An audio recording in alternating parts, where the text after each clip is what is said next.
You think you're awake right now, don't you? Eyes open, mind processing these words, body sitting or standing wherever you are in this moment. You think this is consciousness. You think this is what it means to be aware, to be present, to be alive in the full sense of the word. But Rudolf Steiner spent his entire life trying to wake humanity from a delusion so complete, so total, that most people live their entire lives and die without ever questioning it. You are asleep right now. Not metaphorically, not poetically. Actually, genuinely, literally asleep, walking through life in a trance state so convincing that you've mistaken it for wakefulness. And the most terrifying part?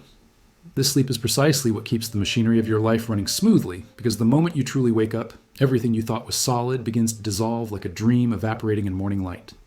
Modern neuroscience has stumbled onto fragments of this truth without fully grasping its implications. Research at the Salk Institute by Dr. Terence Sinowski revealed that the brain operates in what they call default mode approximately 95% of the time, a state where you're essentially on autopilot, not consciously directing your thoughts or actions, but being carried along by automated patterns laid down over years of conditioning.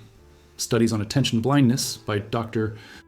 Daniel Simons at the University of Illinois demonstrated that people can stare directly at something and not see it, their consciousness literally asleep to what's right in front of them. The global workspace theory proposed by Bernard Bars suggests that what we experience as consciousness is actually just a tiny spotlight illuminating a fraction of the mental processes happening beneath awareness, like seeing the tip of an iceberg while remaining blind to the massive structure below. But these scientists are measuring the shadow of something far more profound that Steiner understood. Human beings exist in graduated layers of sleep, and what you call normal waking consciousness is merely a slightly less deep form of slumber than the unconsciousness of actual sleep.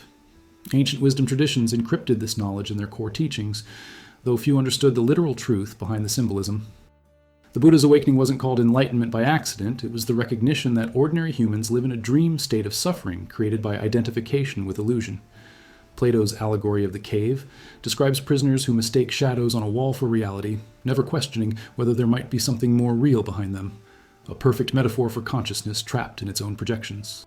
Gnostic Christianity taught that humanity exists in a state they called kanoma, a kind of cosmic sleep or forgetfulness of divine origin, and that salvation meant waking up from this trance.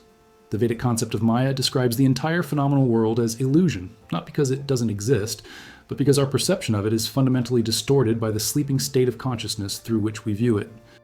The signs that you're asleep manifest so constantly that you've learned to ignore them. You drive home and can't remember the journey, arriving with no conscious recollection of the past 20 minutes. You read a page and realize you absorbed nothing, your eyes moving across words while your mind wandered elsewhere. You have the same argument with the same person about the same thing for the 100th time, mechanically repeating patterns you swore you'd break.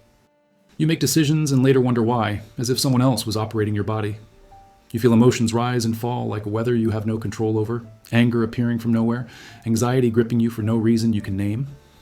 These aren't occasional glitches. These are diagnostic signs of a consciousness that isn't actually conscious, a awareness so fragmented and intermittent that it flickers on and off like a faulty light, leaving you in darkness most of the time, without even noticing the darkness has descended. The progression of this sleep deepens through stages most never recognize. Stage 1 is the sleep of childhood, where you believe everything you're told, your consciousness not yet developed enough to question the reality presented to you. Stage 2 is the sleep of social conditioning, where you adopt the beliefs, values, and patterns of your culture so completely that you mistake them for your own thoughts.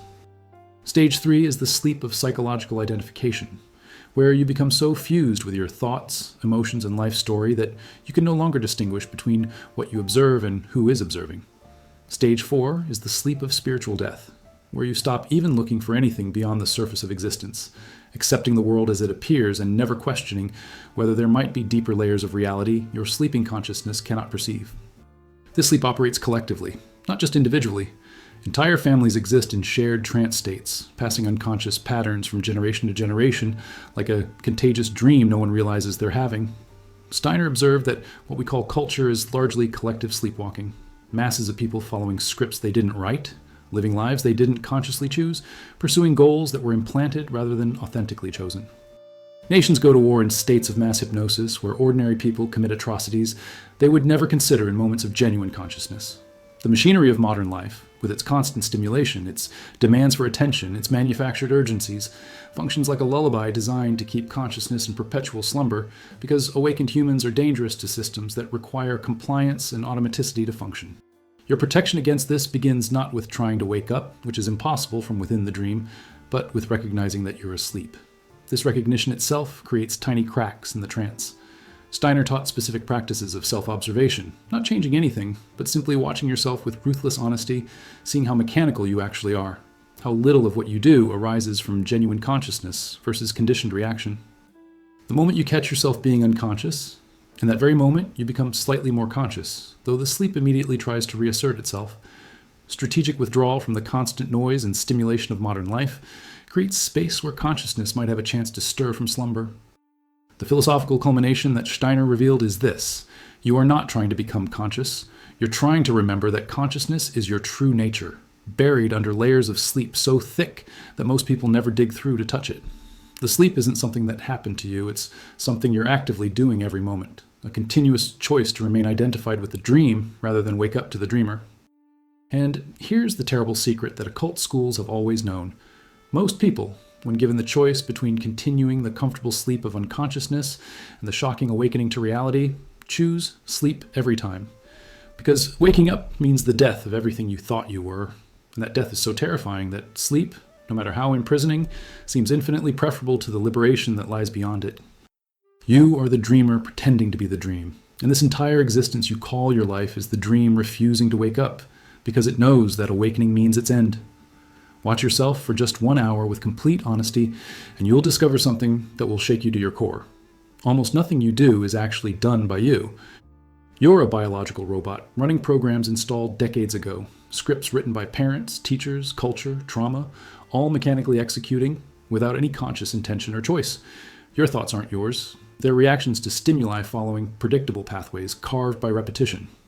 Your emotions aren't authentic responses, they're conditioned reflexes, triggered by associated patterns. Even what you call your personality is just a collection of automatic behaviors, so habitual you've mistaken them for identity. Rudolf Steiner called this ahrimanic possession, the state where mechanical forces have so completely taken over human consciousness that people become machines pretending to be alive. And the tragedy is that this mechanical existence feels so normal, so natural, that suggesting there might be another way of being sounds absurd, dangerous, insane. Neuroscience has mapped the mechanics of this prison without recognizing it as a prison. Dr. Joseph Ledoux's research at NYU on the amygdala revealed that emotional reactions happen before conscious awareness registers them, meaning you feel first and rationalize later while believing you're making conscious choices. Studies on habit formation by Dr. Wendy Wood at USC showed that approximately 43% of daily behaviors are performed automatically in the same context, requiring no conscious decision whatsoever. Research on cognitive biases by Daniel Kahneman demonstrated that human beings systematically make irrational decisions based on mental shortcuts and pattern matching, rather than genuine thinking. But what these scientists describe as efficiency or evolutionary adaptation, Steiner understood as the mechanism of imprisonment, the way consciousness gets trapped in automated loops until nothing spontaneous, nothing genuinely alive remains. Sacred traditions recognize this mechanical prison and develop technologies to escape it. Buddhist mindfulness practices specifically target automaticity, training practitioners to bring consciousness to actions normally done unconsciously, eating slowly, walking deliberately, speaking with awareness. The Christian practice of praying without ceasing wasn't meant to be constant vocalization, but continuous conscious presence, maintaining awareness through all activities rather than falling into mechanical sleep. Gurdjieff's fourth way teaching explicitly described humans as machines and offered methods to introduce consciousness into automatic functioning. The Stoic practice of prososche, constant vigilance, required practitioners to watch their thoughts and reactions continuously, never allowing mechanicalness to go unobserved. The warning signs of mechanical existence are everywhere once you know what to look for. You have the same conversation patterns with different people, identical scripts activating regardless of context. Your day follows the same sequence with only minor variations: wake, routine, work, routine, sleep, an endless loop requiring minimal consciousness. Unexpected events throw you into disproportionate chaos because the machine doesn't handle deviation well. You can predict your own reactions to situations before they happen because they're not responses but pre-programmed outputs. You notice yourself saying things you didn't mean to say, doing things you didn't intend to do, as if something else is operating your body while you watch helplessly from somewhere behind your eyes.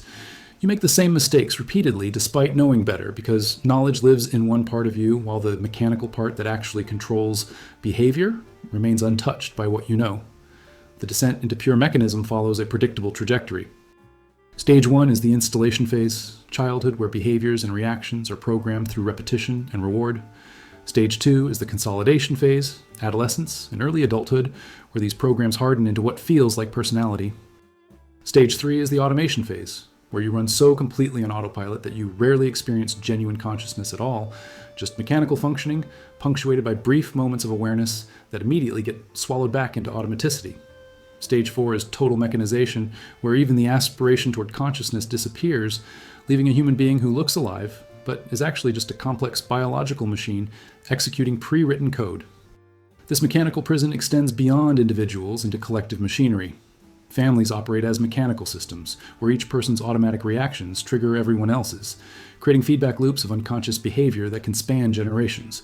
Corporations function as vast machines made of human components, each person a cog performing automated functions without understanding or questioning the larger machine they're part of. Political systems manipulate mechanical reactions, fear, outrage, tribalism, to produce predictable mass behaviors. Steiner observed that entire civilizations can become mechanized, losing the spark of genuine human consciousness and becoming collective automatons, following programs, laid down by forces that benefit from humanity remaining asleep and mechanical. Your escape protocol begins with the practice Gurdjieff called self-remembering, trying to maintain dual awareness where part of you observes while the rest functions. Set alarms randomly throughout your day, and when they sound, stop everything and ask, was I conscious for the past hour or was I mechanical? The answer will disturb you. Deliberately break automatic patterns, take different routes, eat with your non-dominant hand, interrupt your standard responses to familiar triggers. The machine resists deviation violently because its survival depends on maintaining automaticity, so every broken pattern is a small victory of consciousness over mechanism. Strategic practices include meditation that watches thoughts without following them, revealing how mechanical thinking actually is, and what Steiner called reverse exercises, deliberately doing things opposite to your habitual patterns to break mechanical momentum. The philosophical revelation is that the mechanical prison isn't external, it's what you've become. You're not trapped by outside forces, you're trapped by your own commitment to remaining automatic, because consciousness requires tremendous energy and constant effort while mechanism runs effortlessly. The programs want to keep running, they fight for survival, and they're stronger than your momentary intentions to change. Steiner taught that becoming conscious means waging war against your own automaticity, and it's a war you'll lose 1,000 times before you win even small battles. But here's the hidden truth. The machine isn't you. Beneath the automated layers is actual consciousness, actual presence, actual life. But reaching it requires dismantling so much of what you think you are that most people prefer to remain imprisoned in mechanical existence rather than pay the price of liberation. You are the warden of your own prison, and the key to your cell is the willingness to stop being who you've always been, to cease the mechanical dance you call your life, and to discover what remains when all the automation finally stops. There's a moment that comes to everyone who genuinely attempts Steiner's practices of self-observation. A moment so jarring, so disturbing, that many immediately retreat back into the comfortable unconsciousness they were trying to escape. You're watching yourself go through your day, trying to maintain that split attention where part of you observes while the rest functions, and suddenly you catch yourself red-handed being completely unconscious, totally mechanical, absolutely absent despite your commitment to awareness just moments before. And in that instant of recognition, something in you recoils in horror because you realize how profoundly asleep you actually are, how rarely genuine consciousness is actually present, how much of what you call your life is happening without anyone home behind your eyes. This is what the old mystery schools called the first initiation, not a ceremonial event, but a genuine shock of seeing your own absence. And it's so unsettling that most people immediately construct rationalizations, defenses, anything to avoid facing the terrible truth of their own unconsciousness. Modern psychology has documented this phenomenon without understanding its spiritual significance. Research by Dr. Timothy Wilson at the University of Virginia on mental processes that occur outside awareness demonstrated that people are consistently unable to report their own cognitive processes. Not because they're hiding them, but because they genuinely don't have access to what's actually driving their behavior. Studies on change blindness by Ronald Rensink showed that people fail to notice even dramatic changes in their environment, proving consciousness is far more limited and selective than we assume. The famous experiments by Benjamin Libet revealed that brain activity indicating a decision occurs before conscious awareness of making that decision, suggesting what feels like conscious choice might be post hoc rationalization of processes already underway. But what neuroscience describes as limitations of attention or tricks of perception, Steiner understood as evidence of consciousness's radical absence, its flickering, intermittent nature that leaves vast gaps where no one is actually present to witness what's happening. Ancient teachings encoded this shocking recognition in their initiatory systems. The Buddhist practice of vipassana specifically cultivates the ability to observe yourself with such precision that you begin to see the gaps, the moments when consciousness lapses entirely, when you're literally not there despite the body continuing to function. Socrates' injunction to know thyself wasn't about understanding your preferences or personality, but about the shocking discovery of how little you actually know about what's happening inside you. The Delphic maxim was a warning that self-knowledge reveals absence more than presence. Christian mystics like Meister Eckhart spoke of the terrifying self-emptying required to perceive your own nothingness, the ego's horror at discovering it doesn't actually exist as the solid entity it pretends to be. Hermetic texts describe the meeting with the guardian of the threshold, the confrontation with your own shadow, your own mechanicalness that must happen before any genuine spiritual development is possible. The signs that you're approaching this shock of recognition build gradually until they become undeniable. You start noticing the conversations you have with yourself are circular, the same thoughts repeating endlessly without resolution. You catch yourself mid-action doing something you don't remember deciding to do, like waking from a trance to find yourself already in motion. You realize entire days have passed where you weren't really present, mechanically executing routines while consciousness was somewhere else entirely. You begin to observe your emotional reactions from a slight distance and see how automatic they are, how predictable, how little they have to do with present circumstances, and how much they're just conditioned patterns replaying. And most disturbing, you start to notice the observer itself comes and goes, that even your attempt to watch yourself is intermittent, flickering on for moments before disappearing again into unconscious identification. The progression through this shock follows stages that feel like progressive disillusionment. Stage 1 is the initial attempts at self-observation, which feel empowering because you believe you're finally becoming conscious. Stage 2 is the creeping recognition of how often you forget to observe, how quickly you fall back into identification and unconsciousness. Stage 3 is the disturbing realization that even when you remember to observe, the quality of observation is shallow, superficial, still heavily colored by the very patterns you're trying to watch. Stage 4 is the full shock, the devastating recognition that you are almost never actually present, that consciousness is the rare exception rather than the rule, that what you call you is mostly an automated process running without anyone directing it. Stage 5 is either retreat back into unconsciousness to escape this unbearable truth, or the decision to keep observing, despite the horror of what observation reveals. This shock ripples through relationships and social structures when someone begins genuinely observing.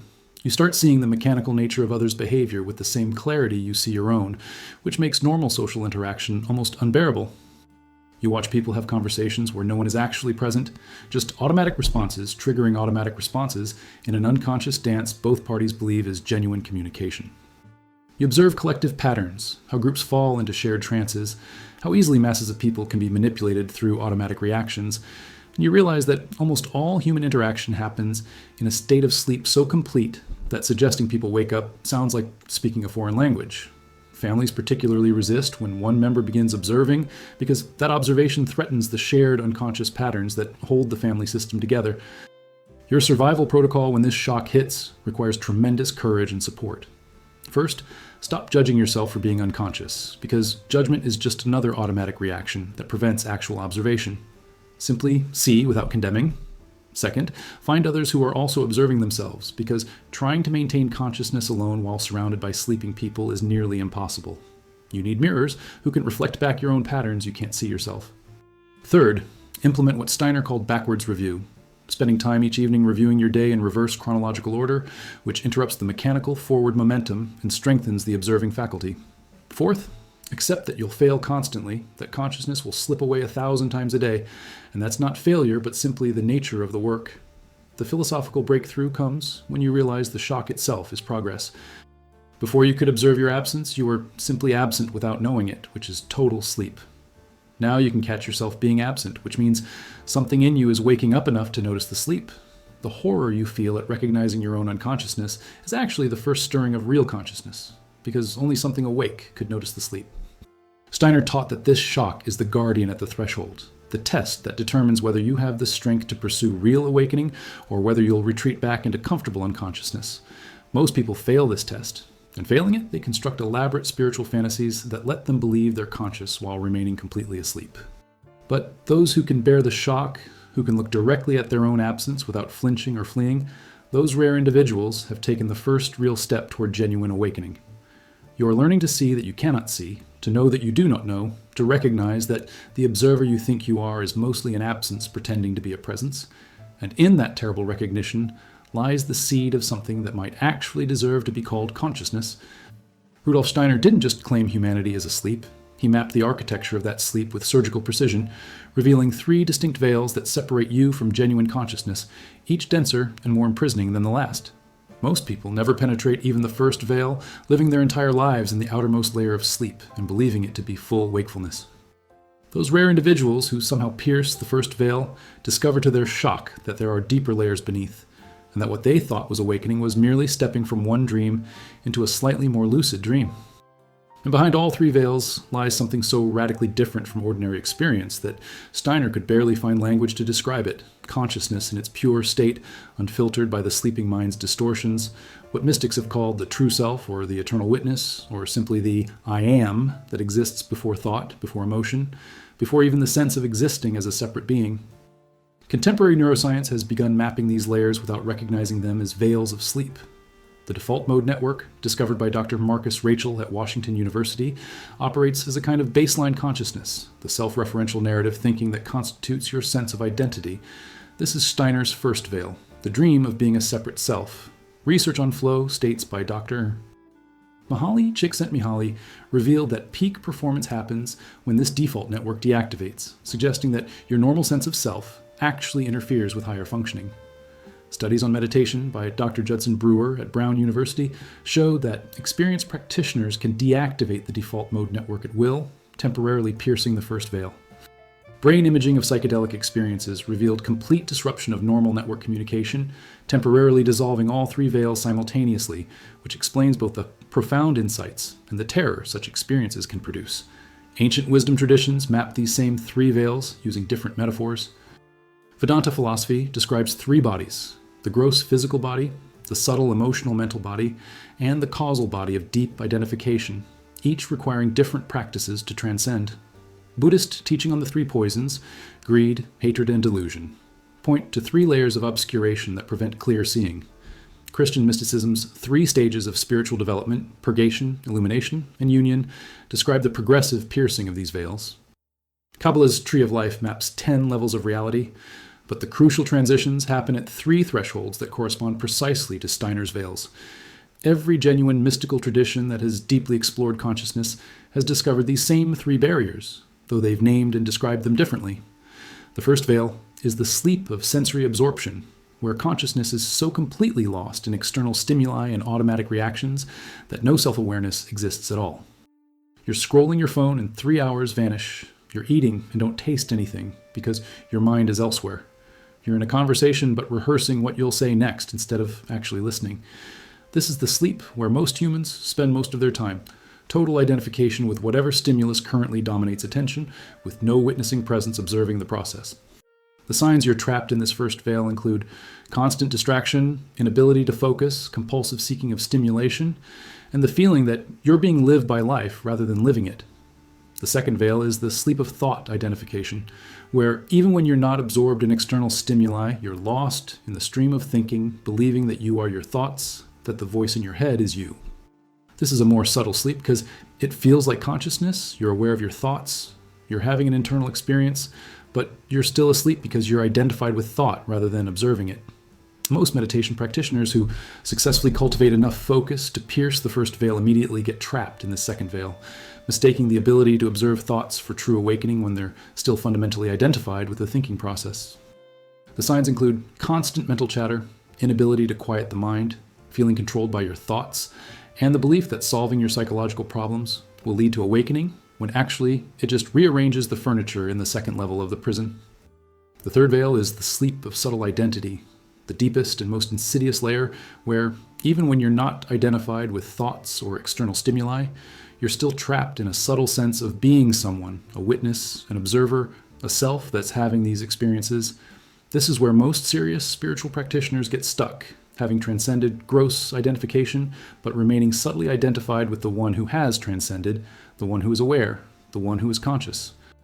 Steiner called this the Ahrimanic guardian, the final test before genuine consciousness, and he warned that more seekers fail at this threshold than at any other because the subtle self is so convincing, so apparently spiritual, that recognizing it as just another layer of sleep requires ruthless honesty most people cannot muster.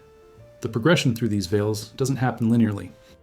You might pierce the first veil momentarily during meditation, only to fall back into sensory absorption the moment you open your eyes. You might experience brief gaps in thought identification, only to immediately construct new identity around the one who experiences gaps in thinking. The veils are self-repairing, constantly reconstructing themselves, using any experience, including experiences of piercing them as material to rebuild the prison. Steiner observed that genuine spiritual development looks more like cycles of progression and regression than steady advancement, each cycle potentially moving slightly deeper but with no guarantees, because the veils actively resist being permanently penetrated. These veils operate collectively as well as individually. Entire cultures can be trapped in the first veil, organized around sensory pleasure and pain avoidance. Intellectual cultures pierce the first veil but get trapped in the second, believing that sophisticated thinking equals consciousness. Spiritual communities often pierce both and get trapped in the third, creating subtle identities as awakened ones or conscious beings that are just more refined versions of the same sleeping self. Steiner warned that collective entrapment in a particular veil creates cultural blindness to deeper layers, making it almost impossible for individuals to even conceive that there might be something beyond where their culture has collectively stopped. Your navigation protocol requires practices specific to each veil. For the first veil, Steiner taught sense-free thinking, practicing pure conceptual thought without sensory images, which builds the capacity to function without sensory absorption. For the second veil, he taught observing thoughts without identifying with them, recognizing that thoughts arise and dissolve like weather patterns, while something else remains constant throughout. For the third veil, he taught the terrifying practice of ego dissolution, deliberately dismantling the sense of being someone, questioning even the subtle witness that seems to be having your experience. Each practice feels like dying, because in a sense it is.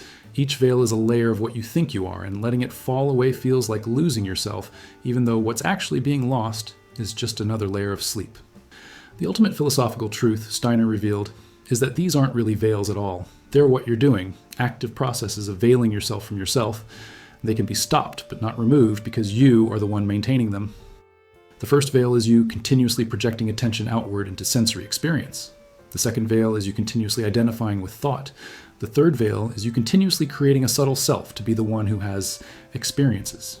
Stop doing these things and the veils dissolve instantly, but stopping requires more energy, more sustained consciousness than most humans can maintain for more than seconds before the habits of a lifetime reassert themselves and the veils reconstruct. You are not trying to remove obstacles to consciousness, you are trying to stop being the obstacle. And that's infinitely harder, because it means everything you've ever done to become more conscious might actually be making you more sophisticated unconscious, building more refined layers of sleep while believing you're waking up. Inside you right now, this very moment, a war is raging. Not metaphorically, not symbolically, but actually raging, a battle between two fundamentally incompatible forces, both claiming to be you, both fighting for control of your attention, your energy, your life. Rudolf Steiner called them the temporal self and the eternal self, but you might recognize them more viscerally as the voice in your head that never shuts up, versus the silent awareness that observes that voice, the reactive personality that responds automatically to every stimulus versus the conscious presence that can choose how to respond, the accumulated psychological content you've mistaken for identity versus the pure consciousness that exists prior to all content.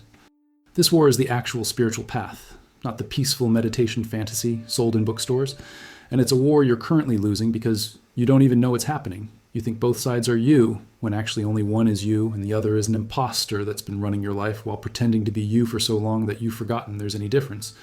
Neuroscience has captured evidence of this war in brain imaging studies that reveal competing neural networks. Research by Dr. Matthew Lieberman at UCLA identified two distinct systems. The X system, for reflexive automatic processing, and the C system for reflective conscious processing, which operate in opposition, activation of one suppressing the other. Studies on internal conflict by Dr. Daniel Kahneman revealed System 1 thinking, fast, automatic, emotional, versus System 2 thinking, slow, deliberate, logical, constantly competing for dominance. Research on the interpreter function by Dr.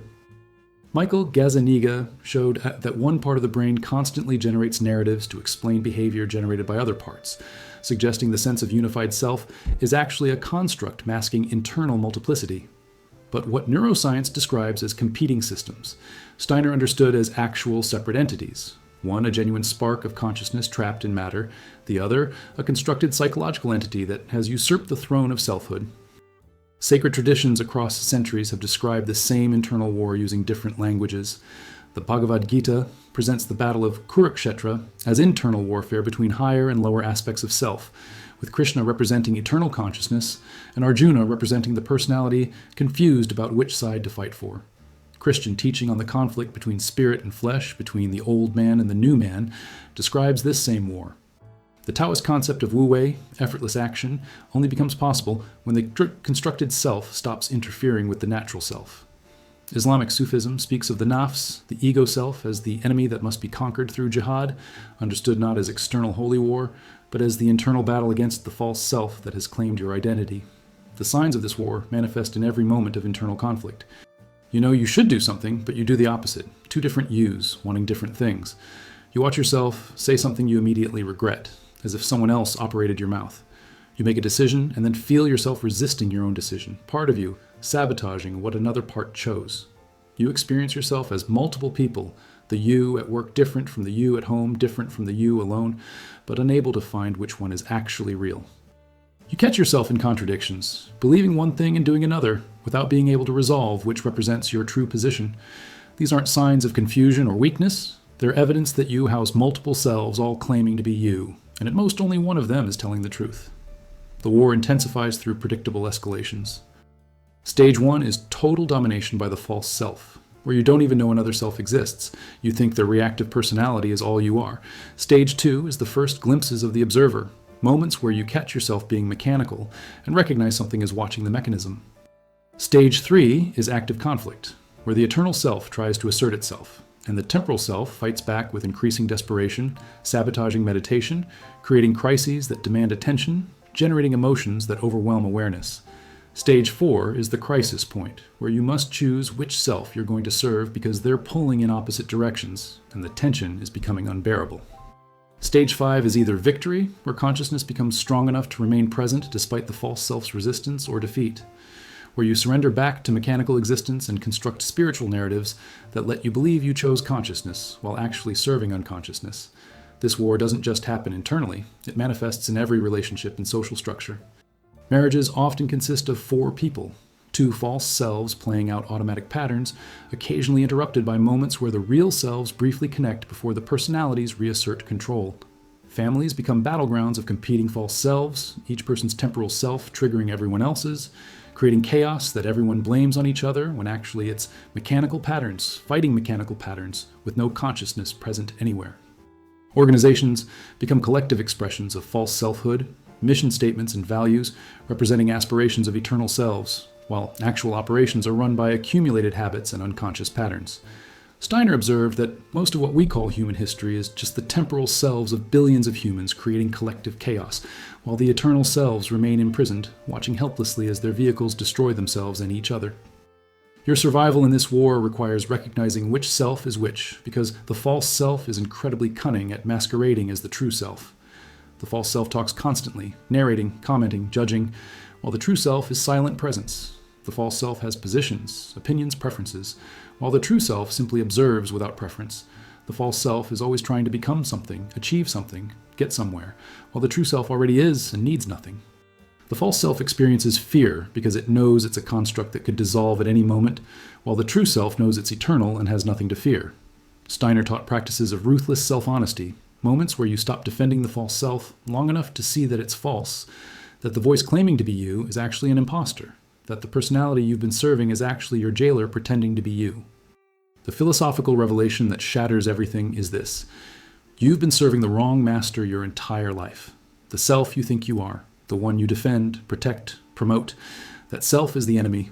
The thoughts, emotions, desires, fears that consume your attention are weapons the false self uses to keep the true self imprisoned. Every time you react automatically, you've chosen the false self. Every time you identify with thought or emotion, you've chosen the false self. Every time you believe the narrative of who you are, you've chosen the false self. The eternal self doesn't need to be developed or improved or awakened. It's already perfect, already awake, already free. But it's been buried under so many layers of false identification that you've forgotten it exists. This war ends only when the false self is seen through completely, when you finally recognize that the Emperor has no clothes, that the voice in your head is not you, that the personality you've been building and protecting your whole life is actually the thing preventing you from being who you actually are. And in that moment of total recognition, something shifts, the eternal witness finally remembers itself, and you discover you've been dreaming that you were a person when you were actually the consciousness dreaming the person, the awareness in which all experience appears and disappears, untouched, unchanged, eternal. Here's what Rudolf Steiner saw that cost him everything. The truth so dangerous that speaking it openly made him enemies across every power structure in Europe. Humanity is being kept deliberately asleep. Not by conspiracy in the conventional sense, not by shadowy cabals meeting in secret rooms, but by something far more insidious and far more effective, a system that has learned to weaponize unconsciousness itself, to turn human mechanical nature against humans, to use your own tendency towards sleep as the mechanism of your imprisonment. Every institution you've been taught to trust, education systems, media apparatus, political structures, even most religious organizations, functions primarily not to wake you up, but to keep you asleep in very specific ways that serve very specific interests. And the most brilliant aspect of this manipulation is that it makes you believe you're conscious, critically thinking, freely choosing, when actually you're running programs installed by forces that benefit from your continued slumber. Modern research on mass psychology and social influence has documented the mechanisms without acknowledging the coordinated nature of their deployment. Studies by Dr. Robert Cialdini on influence and persuasion revealed 6 principles that reliably bypass conscious decision-making and trigger automatic compliance. Research on the illusory truth effect by Dr. Lisa Fazio showed that repeated exposure to false information makes people believe it's true regardless of contradictory evidence, explaining how propaganda works on populations that believe they're too smart to be manipulated. Dr. Shoshana Zuboff's work on surveillance capitalism exposed how technology companies have developed unprecedented ability to predict and modify human behavior by exploiting psychological vulnerabilities most people don't even know they have. The Cambridge Analytica scandal revealed that micro-targeted messaging based on personality profiles can shift voting behavior in populations who remain convinced they made free choices. But these researchers describe separate phenomena when actually they're observing a coordinated system, what Steiner called the Ahrimanic agenda, the systematic harvesting of human consciousness for purposes most people cannot even conceive. Ancient wisdom warned about this manipulation in mythological language modern people dismiss as superstition. Plato's cave allegory wasn't just about individual ignorance, but about systematic control of perception, the puppet masters who benefit from prisoners mistaking shadows for reality. Gnostic texts describe archons, rulers of this world who feed on human spiritual energy and actively work to keep humanity trapped in material identification and unconsciousness. Buddhist teaching on Mara, the tempter, describes forces that actively oppose awakening, using pleasure, fear, doubt, and pride as weapons to maintain sleep. Indigenous shamanic traditions across cultures speak of spiritual parasites that attach to human energy fields and manipulate behavior while remaining invisible to ordinary perception. These weren't primitive fantasies, but sophisticated observations of real phenomena, the actual forces that work to keep consciousness imprisoned. The signs of this manipulation surround you but remain invisible because they masquerade as normal life. Education systems that claim to develop critical thinking actually train compliance and memorization, teaching you what to think rather than how to think, producing graduates who can pass tests but can't question fundamental assumptions. Media that claims to inform actually programs opinion through selective presentation, framing, and repetition, manufacturing consensus while creating the illusion of debate. Entertainment that claims to provide harmless escape actually functions as hypnotic programming, embedding values, desires, and worldviews directly into the unconscious, while the conscious mind believes it's just being entertained. Political systems that claim to offer choice actually present false alternatives, both options serving the same deeper agenda, while the population fights over which puppet to support. Financial systems that claim to create prosperity actually extract energy from the many to concentrate it in the few, using debt as a mechanism to keep people trapped in survival mode where consciousness cannot develop. the manipulation escalates through society-wide stages of increasing control. Stage 1 is external control through force and obvious propaganda, which populations eventually resist. Stage 2 is internalized control through education and socialization, where people police themselves according to implanted values.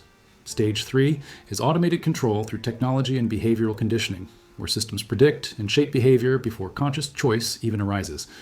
Stage 4 is complete integration, where manipulation becomes invisible because it's so total that alternatives cannot even be conceived, where the prison has become so comfortable that prisoners attack anyone suggesting they're imprisoned. Modern developed nations exist primarily in Stage 3 moving towards Stage 4, using technology to create unprecedented levels of behavioral control, while populations believe they're experiencing unprecedented freedom. This collective manipulation functions through what Steiner called group souls, shared fields of unconsciousness that subsume individual awareness. National group souls make populations believe manufactured narratives about their country's goodness, while ignoring its atrocities. Religious group souls keep believers trapped in particular interpretations, while believing they have access to universal truth. Political group souls divide populations into opposing camps that actually serve the same deeper powers. Corporate group souls make employees identify with organizations that exploit them. Social media creates artificial group souls that manipulate behavior through algorithmically generated peer pressure and fear of exclusion. Each group soul functions like a collective hypnotic trance, and anyone who starts waking up from the trance gets attacked by those still sleeping, who experience awakening as a threat to the shared dream. Your protection requires developing what Steiner called conscious individualism, maintaining awareness despite all pressures toward collective unconsciousness. This means questioning everything, especially things everyone agrees on, because mass agreement usually indicates successful manipulation rather than discovered truth. It means limiting exposure to mass media and recognizing that all information is perspective, not objective truth. It means observing your own reactions to propaganda and noticing how easily buttons get pushed, how quickly you fall into programmed responses. It means finding others who are also attempting consciousness and creating islands of awareness in a sea of sleep, but without creating new group souls that just replace old ones. Most importantly, it means recognizing that the ultimate manipulation is making you believe you're already conscious when you're still asleep, just in more sophisticated ways. The strategic withdrawal Steiner advocated doesn't mean physical isolation, but conscious presence within systems you cannot entirely escape. You work within structures while seeing through them. You participate in collective life while maintaining awareness of the manipulation. You use technology while recognizing its consciousness, extracting nature. You engage with culture while not being consumed by it. This requires tremendous energy because you're swimming against currents designed to pull consciousness under. And most people who attempt it eventually get tired and let the current take them, constructing spiritual narratives about being in the world but not of it, while actually just surrendering back to unconsciousness. The philosophical culmination is recognizing that collective manipulation works because individual unconsciousness makes it possible. Systems can only harvest what you're already giving away. Media can only program minds already asleep. Technology can only addict consciousnesses already seeking escape. The manipulation is real, yes, but it succeeds because humanity has chosen sleep over awakening, comfort over consciousness, belonging over truth. Steiner taught that this manipulation isn't punishment but education, showing humanity what happens when consciousness abdicates its throne, demonstrating through collective suffering what individual sleep creates at scale. The system that imprisons you is the mirror of your own unconsciousness, projected onto the social sphere, and it will continue until enough individuals wake up that collective awakening becomes possible. Until then, you can choose to be one of the few maintaining consciousness in a sea of sleep, understanding that your individual awakening, however small it seems, changes the collective field in ways visible and invisible, weakening the structure of manipulation, one liberated consciousness at a time. The prison is real, but it has a weakness the architects never anticipated. It requires your continued unconsciousness to function, and the moment you wake up, your section of the wall dissolves, revealing that the prison was always only as solid as your belief in its solidity. There comes a moment in genuine spiritual development, if you're fortunate or unfortunate enough to reach it, when everything changes and nothing can ever go back to how it was. Steiner called it crossing the threshold, the boundary between ordinary consciousness and whatever lies beyond, and he warned with unusual intensity that approaching this threshold unprepared is one of the most dangerous things a human being can do. What you encounter there isn't peaceful light or divine love or any of the comforting imagery spiritual marketing presents. What you encounter is everything about yourself you've spent your entire life avoiding. Every shadow you've repressed, every fear you've denied, every aspect of your nature you've found too terrible to acknowledge, all of it rising up at once in form so vivid and overwhelming that many who reach this point fracture psychologically and never recover. The threshold is guarded, not by external beings, but by the totality of your own unconscious content, and it refuses passage to anyone who hasn't developed the strength to face their complete psychological darkness without fleeing or shattering. Contemporary psychology has documented threshold phenomena without recognizing them as stages of spiritual development. Research on spiritual emergencies by Dr. Stanislav Grof revealed that intense spiritual experiences can trigger psychological crises indistinguishable from psychotic breaks, with the difference being whether the person has support structures to integrate the experience or gets pathologized and medicated into suppression. Studies on The Dark Night of the Soul by Dr. Lisa Miller at Columbia found that periods of intense spiritual desolation often precede breakthroughs to higher stages of development, but without proper guidance, these dark nights can become permanent depression. Research on trauma processing shows that healing requires approaching traumatic material gradually with adequate resources, because overwhelming the system with too much too fast causes re-traumatization rather than integration.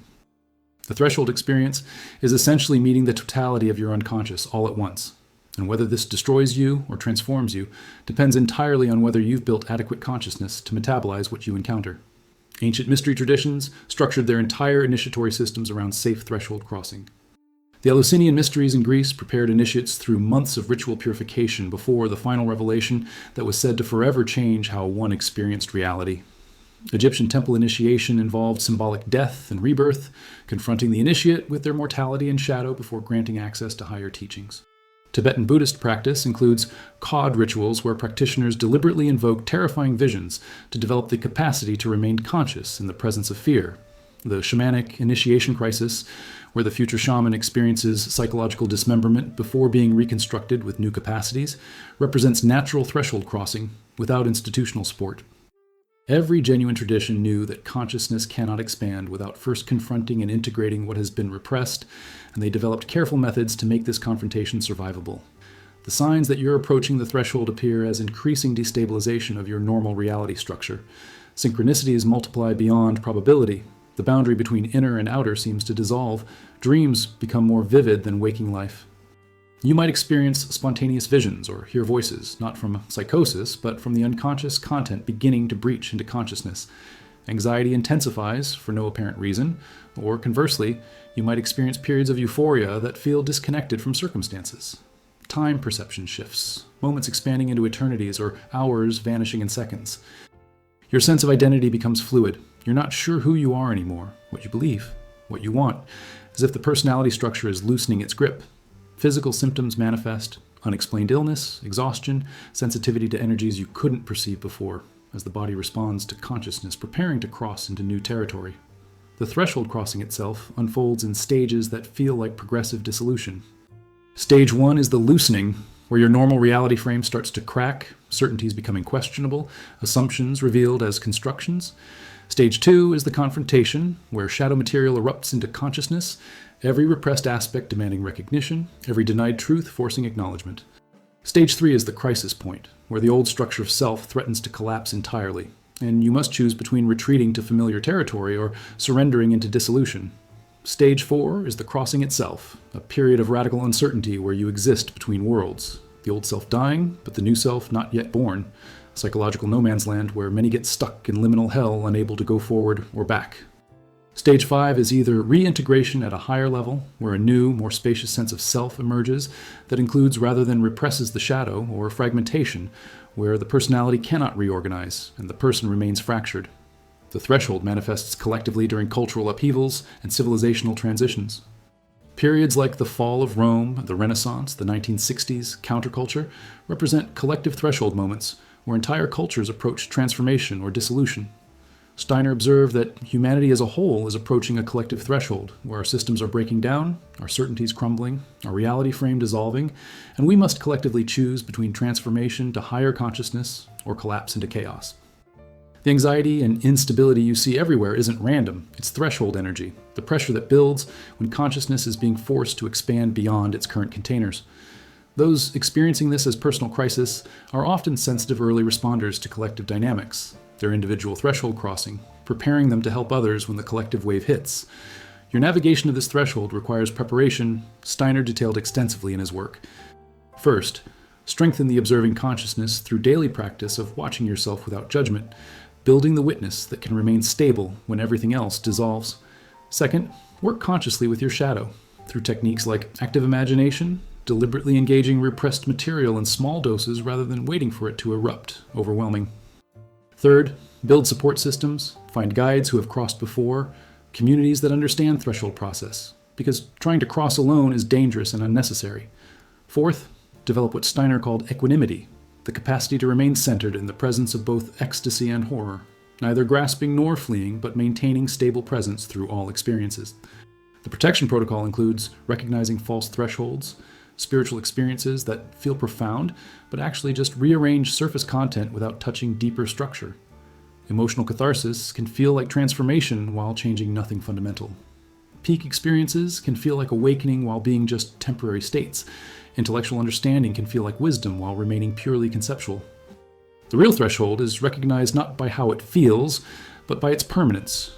Once you've truly crossed, you cannot fully return to innocent unconsciousness. Something has shifted irreversibly in how you perceive and experience reality. The ultimate truth Steiner revealed is that the threshold guardian, the force that prevents unprepared consciousness from crossing, is actually your own higher self protecting you from destruction. The threshold opens when you've developed sufficient capacity to survive what lies beyond it, and not before. Every spiritual practice, every confrontation with shadow, every moment of conscious presence builds that capacity incrementally. You're not trying to force the threshold open, but preparing yourself so that when it naturally opens, you have the strength to cross without shattering. The guardian isn't keeping you from enlightenment, it's keeping you from dissolution, ensuring that only those ready to die to their old self and be reborn to something larger actually make the crossing. And when you finally stand at that threshold and see what's been waiting there all along, you'll understand why all the preparation was necessary, because what you're about to encounter is nothing less than the totality of who you actually are, stripped of all defenses, all masks, all comfortable lies, the naked truth of your being in its full glory and horror. And only consciousness that has learned to love itself unconditionally can look directly at that truth without turning away. Let me tell you something about spiritual awakening that nobody wants to hear. It doesn't feel like waking up, it feels like dying. Not metaphorical death, not poetic death, but actual death. The dissolution of everything you've ever identified with. The complete annihilation of the person you thought you were, leaving nothing but the terrifying question of what remains when the self you've built over decades suddenly reveals itself as a construction and begins to collapse. Rudolf Steiner was brutally honest about this in ways most spiritual teachers aren't. He told people directly that the path to higher consciousness requires the death of the ordinary self, and that this death is so complete, so total, that most people, when they glimpse what it actually entails, will run screaming back to the comfort of unconsciousness and spend the rest of their lives convincing themselves they never wanted awakening anyway. Because here's the secret they don't tell you in meditation apps and wellness retreats. You cannot wake up and remain who you are. The two are mutually exclusive, and the price of consciousness is surrendering the self that wants consciousness, which creates an impossible paradox that crushes most seekers long before they approach anything resembling genuine awakening. Neuroscience has begun mapping what happens in the brain during ego dissolution experiences. Research with psilocybin by Dr. Robin Carhart Harris at Imperial College London showed that ego death correlates with decreased activity in the default mode network, the brain system that maintains your sense of being a continuous, separate self. Studies on meditation-induced self-transcendence by Dr. Andrew Newberg revealed similar patterns, the brain areas responsible for maintaining self-boundaries literally going quiet. Research on near-death experiences documents the phenomenology of ego dissolution, the sense of identity expanding beyond the body, beyond the personality, beyond anything recognizable as self in the conventional sense. But what these studies measure is the neurological shadow of something far more profound that Steiner understood. The constructed self isn't just a pattern of brain activity, it's a spiritual entity that has taken up residence in consciousness and fights for survival with everything it has. And its death is experienced as your death because you've been identified with it for so long you cannot imagine existing without it. Sacred traditions across history have encoded this death requirement in their core teachings, though often in symbolic language that lets seekers avoid the literal truth. Jesus' teaching that you must die to self to be reborn wasn't metaphor, but instruction. The personality must actually dissolve for consciousness to transcend it. The Buddhist concept of anatta, no self, doesn't mean there's no self, but that what you think is yourself is an illusion that must be seen through completely. Sufi poetry speaks constantly of annihilation in the beloved, Fana, where the sense of being a separate individual dissolves into union with the divine. Hindu teaching on the death of Ahamkara, the eye-maker, describes the ego as a false construct that must be sacrificed for the true self to be revealed. Shamanic traditions involve literal death and rebirth journeys where the initiate's identity is ritually destroyed and reconstructed.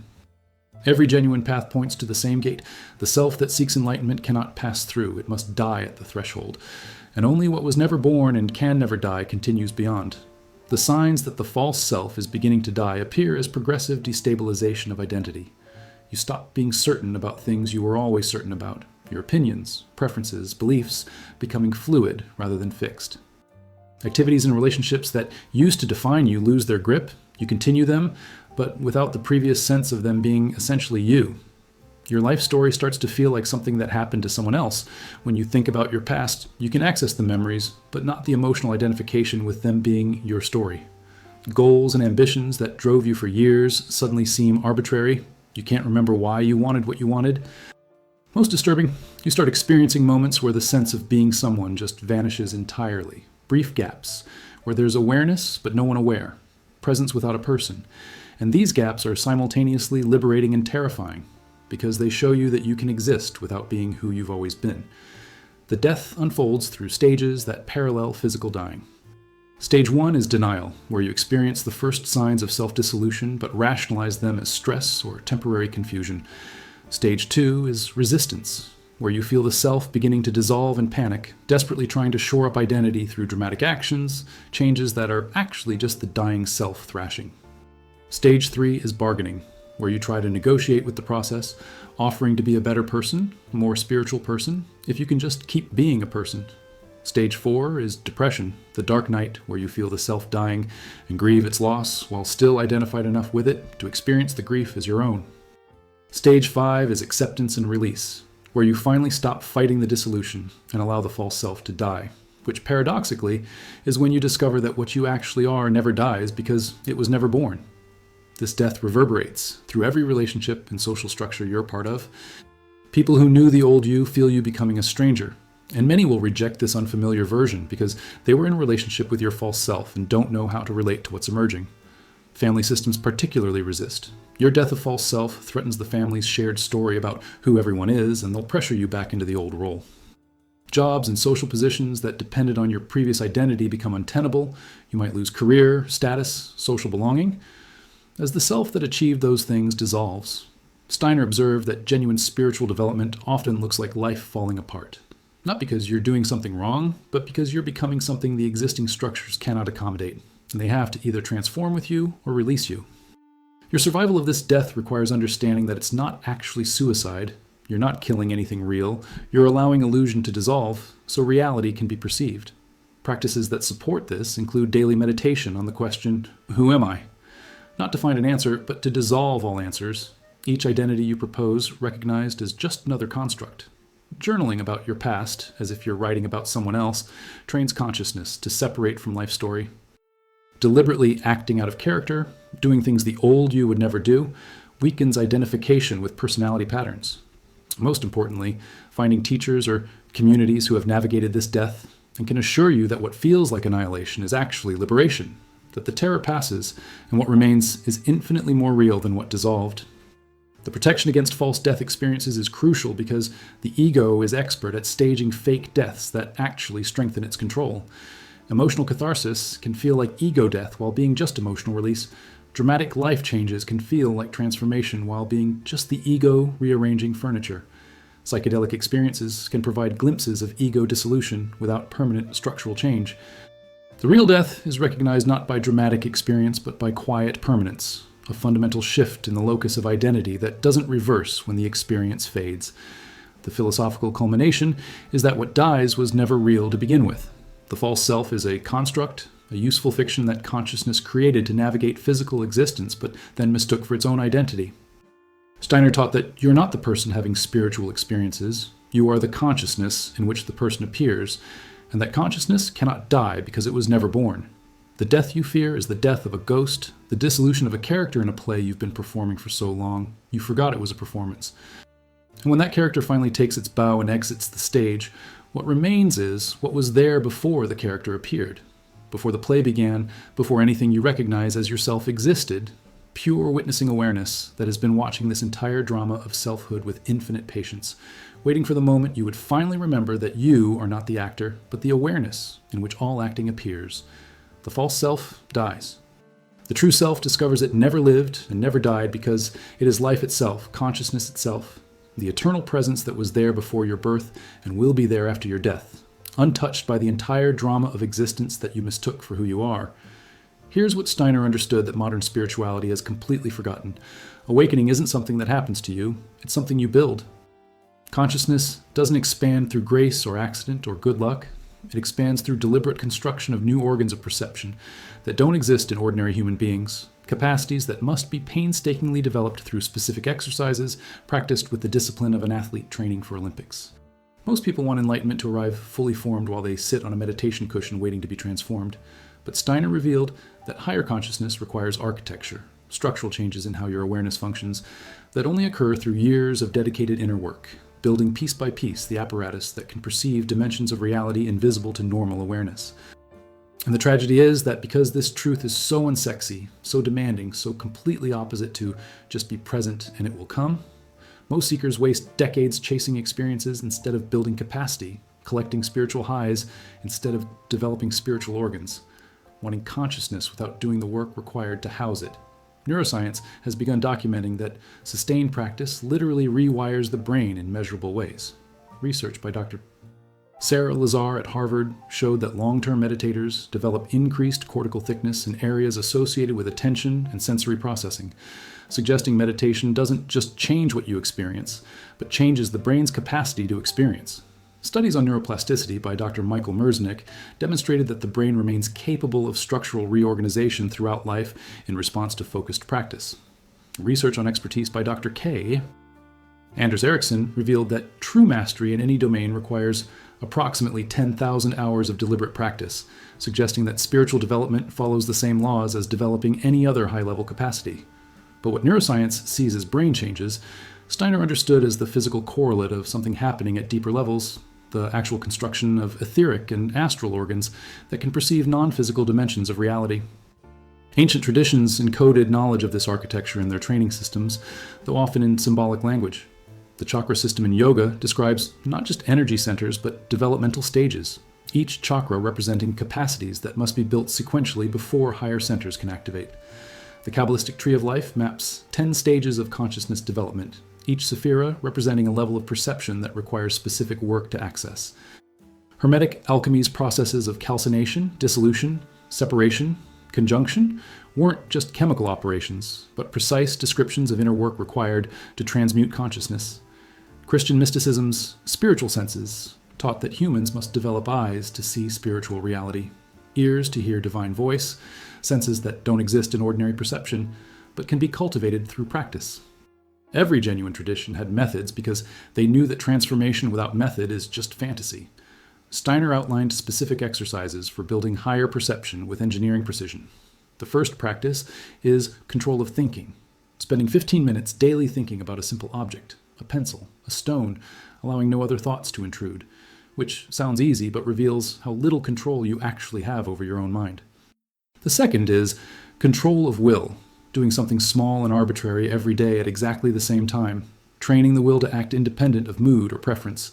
The third is equanimity, deliberately cultivating emotional balance by observing your reactions without getting swept away by them.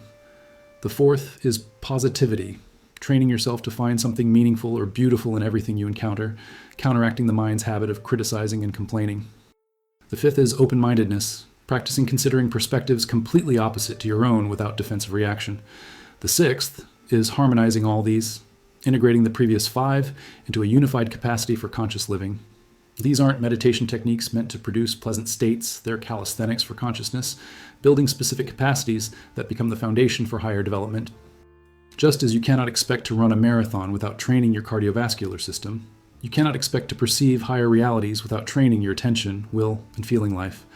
The signs of progress are not dramatic experiences, but quiet capacity increases. You notice you can sustain attention longer. Your emotional reactions are less violent. You can access will even when you don't feel like it. You experience equanimity in situations that used to destabilize you. These small victories indicate actual structural change, rather than temporary states. The architecture develops through stages that must unfold sequentially. Stage 1 is purification, clearing out the grossest obstacles to perception through the basic exercises. Stage 2 is strengthening, building the basic capacities until they become reliable rather than occasional. Stage 3 is integration, where separated capacities begin working together as a unified instrument. Stage 4 is illumination, where the developed capacities begin receiving impressions from higher dimensions. Stage 5 is conscious control, where you can deliberately access higher perception rather than waiting for it to happen spontaneously. Skipping stages leads to problems. Trying to force illumination without adequate purification leads to unstable experiences, or worse. Trying to access higher dimensions without developed capacity is like trying to see distant objects. Without training your vision, you might see something, but you'll misinterpret what you're seeing. This individual architecture building has collective implications. As more individuals develop higher perception, the collective field shifts, making it easier for others to access similar capacities. Steiner observed that spiritual pioneers who build these organs in one era make it possible for larger numbers to access similar development in subsequent eras. The difficult inner work of those who go first creates templates in the collective consciousness that others can follow more easily. This is why genuine spiritual work, even when done in solitude, serves collective evolution. Each person who successfully builds higher perception changes the morphic field for everyone. Your practice protocol requires commitment to daily exercises, regardless of whether you feel like it or see immediate results. Start with just one of Steiner's exercises and do it perfectly for 6 months before adding others, because half-hearted practice of many techniques produces less than wholehearted practice of one. Keep detailed records of your practice and your observations, tracking patterns over months and years, rather than looking for dramatic changes week to week. Find others practicing similar development to compare notes and encourage each other, because the work is too demanding to sustain alone over long periods. Most importantly, remember that this is a years or decades-long project, not a weekend workshop, and that slow, sustainable progress beats intense bursts that burn out. The protection against false building is recognizing that collecting experiences isn't the same as developing capacity. Attending retreats, taking substances, having visions, none of these build architecture unless integrated through sustained practice. The ego loves to collect spiritual experiences like trophies while avoiding the boring daily work that actually creates change. Real development is measured not by your peak experiences, but by your baseline. What's your normal consciousness when not trying? What capacities are available reliably rather than occasionally? The ultimate philosophical truth is that you already are everything you're trying to become. You're already consciousness itself. But to function as individuated consciousness in physical reality requires an apparatus, and building that apparatus is the work. Steiner taught that the spiritual path is not about reaching somewhere you aren't, but about building the organs to perceive where you already are, developing the eyes to see what's always been visible, and the ears to hear what's always been sounding. Higher realities aren't distant, they're right here, interpenetrating physical reality, but you need different organs of perception to detect them, and those organs must be built through the same patient labor that builds any capacity worth having. You are not waiting for awakening to arrive. You are constructing the consciousness that can house awakening when it comes, preparing yourself so that when higher reality finally reveals itself, you have the perceptual apparatus to recognize what you're seeing and the stability to remain conscious in its presence. The dreamer is learning to build eyes with which to see the dream, and those eyes must be crafted through deliberate work in the forge of daily practice, hammered into existence through repetition and refinement until finally you possess instruments capable of perceiving that you were never the dream at all. There's a moment, if you travel far enough down this path that Rudolf Steiner mapped with such precision, when everything inverts and you realize you've been approaching this entirely backwards. You thought you were a person trying to become conscious, a self trying to awaken, an individual seeking enlightenment. But in a flash of recognition so total it rewrites everything you thought you knew. You understand that you are consciousness itself. You always were. You never weren't. And this entire journey has been consciousness pretending to be unconscious, so it could experience the delight of remembering itself. You're not the character in the dream trying to wake up. You are the dreamer who got so absorbed in dreaming that you forgot you were dreaming. And awakening isn't becoming something you aren't, but remembering what you've always been, the eternal witness that was watching before your birth, that will watch after your death, that is watching right now through these very eyes, reading these very words, untouched by the entire drama of existence that you mistook for your life. Modern consciousness research has approached this truth from unexpected angles. Studies on the minimal phenomenal selfhood by Dr. Thomas Metzinger revealed that beneath all layers of constructed identity lies something he calls pure presence, awareness without content or subject, the base layer of consciousness that remains when everything else is stripped away. Research on meditation by Dr. Zoran Josipovic using fMRI showed experienced practitioners can access states where extrinsic network activity, the brain systems that create sense of separate self, goes quiet while intrinsic network activity, pure awareness, remains active, suggesting consciousness can exist without the apparatus of selfhood. Studies on infant consciousness by Dr. Alison Gopnik revealed that very young children exist in a state of lantern consciousness, where awareness is wide and undifferentiated before it narrows into the spotlight consciousness of adult ego, suggesting we all start as the witness before learning to be a self. But what neuroscience can only measure indirectly, Steiner perceived directly. Behind all experience, beneath all identity, prior to all thought, is the eternal I am, pure consciousness that is your actual nature. What you've been seeking is what's been seeking through you. Every genuine mystical tradition eventually points to the same recognition, though they name it differently. Hinduism's Atman is the pure witness consciousness, identical with Brahman, the ground of all being, your deepest self revealed as the self of all selves. Buddhism's Buddha. Nature, or Rigpa, describes the primordial awareness that has never been diluted, never slept, never needed awakening because it is awakeness itself. Christian mysticism's divine spark, the kingdom of heaven within, points to God consciousness as your innermost essence rather than external deity. Sufism's I am the truth recognizes that at the deepest level there is no separation between witness and witnessed, consciousness and content, you and God. Taoism's Wu Wei arises when you stop being the doer and recognize yourself as the awareness in which all doing appears. They're all describing the same recognition, the return to what you never left, remembering what you never forgot, being what you already are. The signs that you're approaching this recognition appear as progressive simplification of experience. Complexity drops away, revealing stunning simplicity. Questions that tortured you for years suddenly dissolve as irrelevant. The future and past lose their grip as you discover that only this moment has ever existed. The difference between meditation and ordinary life disappears because you recognize awareness is constant regardless of what it's aware of. The search for enlightenment becomes absurd because you see that what's searching is already what's sought.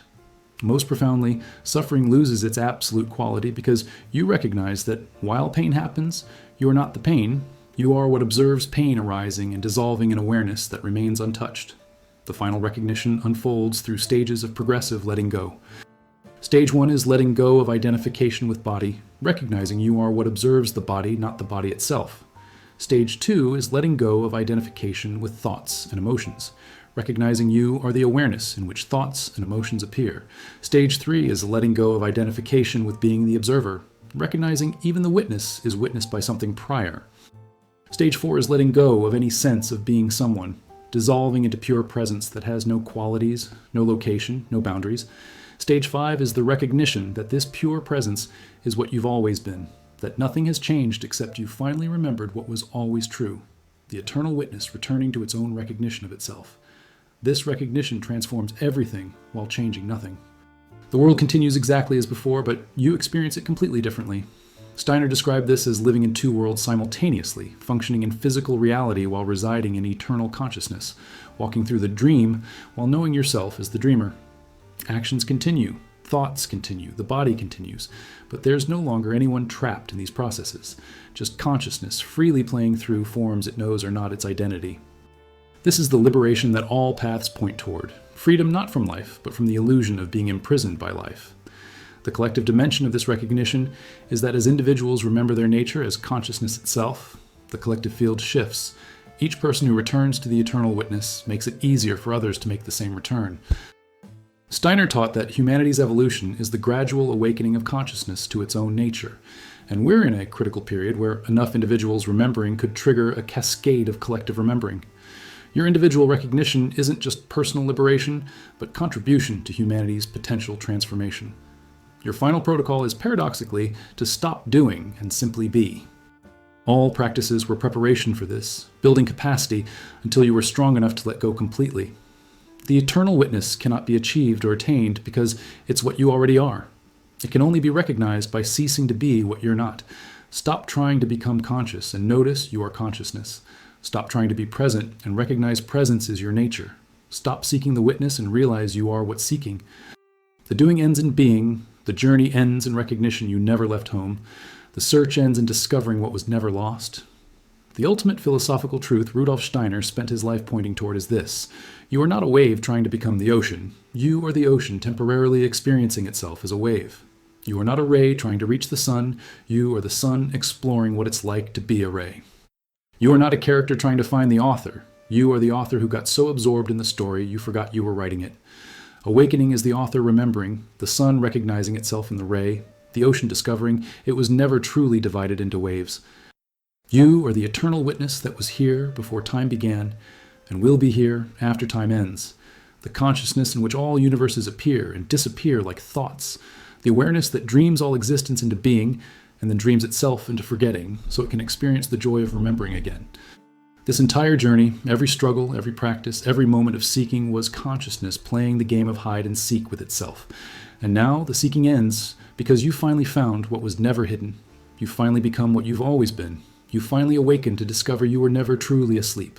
The dreamer recognizing at last that every dream was just another way of dreaming yourself. And even this recognition is just consciousness delighting in its own infinite capacity to forget and remember, to sleep and wake, to be everything and nothing. Eternal witness, watching the endless play of existence with infinite love for every role it plays, including the role of the one who finally wakes up and realizes there was never anyone to wake because there's only awakeness, only consciousness, only this eternal presence dreaming all existence into being right now.